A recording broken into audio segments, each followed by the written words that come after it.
All right, overnight national news now. It's what we start with. The man in Ohio who held 3 women captive for nearly a decade is dead. Corrections officials say this man, Ariel Castro, committed suicide in his cell last night. Staff performed CPR on Castro before he was rushed to the hospital where he was pronounced dead.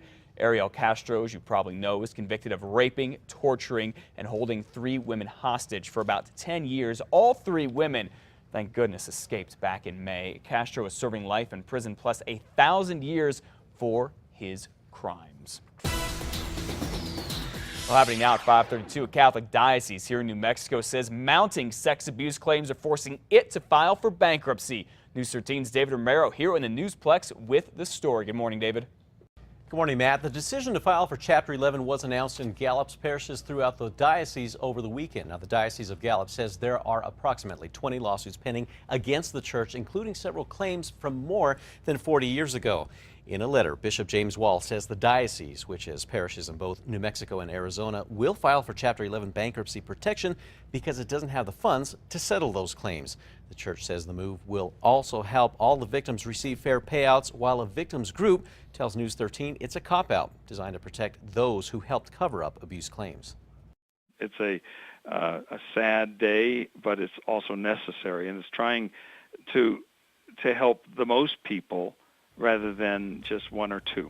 Well, we see it as basically a cop-out, that we don't feel the motivation here is protecting funds. We feel it is protecting their reputation, protecting the secrets. And church officials say the claims pushing the diocese to bankruptcy primarily relate to the events that occurred more than 40 years ago. Now, it's unclear how much money settling or paying the abuse claims could have cost, but it can get expensive. In 2007, the Archdiocese of Los Angeles had to pay out $660 million to more than 500 victims. Matt, back to you. All right, thank you for the update, David. The Diocese of Gallup is set to be the 9th diocese in the U.S. since 2004 to file for bankruptcy. It is the second smallest to do so, with the largest being San Diego. That was back in 2007. All right, at 5:33 now, the search for a missing firefighter is now going into its 6th day, and a special team with experience in handling these complex situations will take over the search this morning. Token Adams and 2 other Forest Service firefighters rode out separately on ATVs last Friday to check on a small fire that lightning started near Fenton Lake in the Jemez Ranger District. But Adams never showed up at the rendezvous point. The Southwest Incident Management Type 1 team is expected to take over the search for him this morning.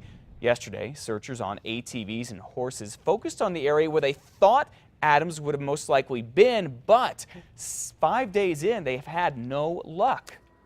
Our concerns are that he is hurt and he's unable to call out with the radio, reach his radio, or communicate with us. And right now we know the cell battery is not functional.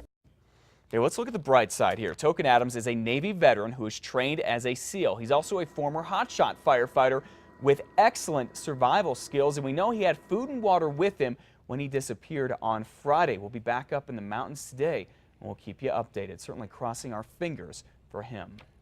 All right, the Los Alamos County clerk has decided not to issue marriage licenses to same-sex couples. That was big news yesterday. Now this morning, she's going to have to go to court and explain why not.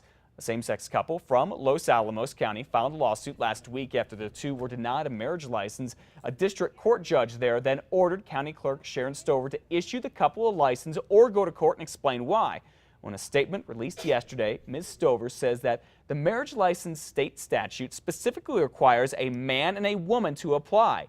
Ms. Stover went on to say that the issue is for the legislature to fix, not a clerk or a district judge. She's also urging the state Supreme Court to take up the matter and do it quickly, and to provide guidance to all county clerks in the state. 6 other counties here in New Mexico have already started granting licenses to gay couples. Yesterday, the Grant County clerk announced that he will start to issue marriage licenses to same-sex couples on Monday. Well, Governor Gov Martinez and her office are getting sued by one of the bigger newspapers in the state, claiming her administration keeps blocking it from getting public records. The Santa Fe Reporter says the governor's office failed to produce calendars, emails, and documents about pardons and other things. The paper tried to get all of this through the state's Public Records Act. It says the governor's office has responded to the lawsuit, telling us, and I quote, "It is not a surprise that a left-wing weekly tabloid that published stolen emails containing the governor's personal underwear order would file a baseless suit like this. Their public records requests are treated the same as every other citizen in New Mexico.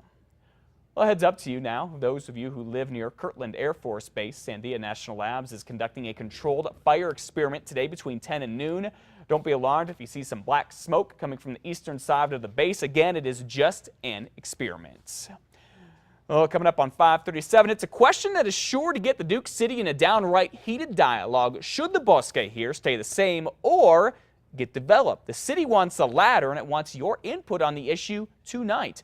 News 13's Samantha McDonald is live out in the bosque with a preview. So, Samantha, what kind of development are we talking about here that's possible?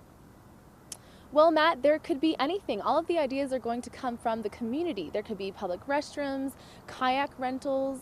It's just some of the ideas that are coming from the city of Albuquerque. They have gotten almost $3 million to be used to develop the area, and not everyone thinks that money is well spent. I talked with a biker here who says the bosque is perfect the way it is. He thinks more development would mean more people. That could mean more safety hazards for bikers and others. I think if you brought in food and stuff like that for resting, people will congregate in this one area, and then they'll have a tough time going past. Well, one thing that most people agree on is they would like to see public restrooms, but that will be up for discussion tonight at the Albuquerque Museum from 6 to 8, so head on over if you have an opinion. Back to you, Matt. Okay, thank you, Samantha. I'm sure everybody has an opinion about this, but I will tell you, most of us here at least think that public restrooms, definitely a good idea out there. Now, if you miss out on the meeting tonight, don't worry. There will be another meeting 2 weeks from today.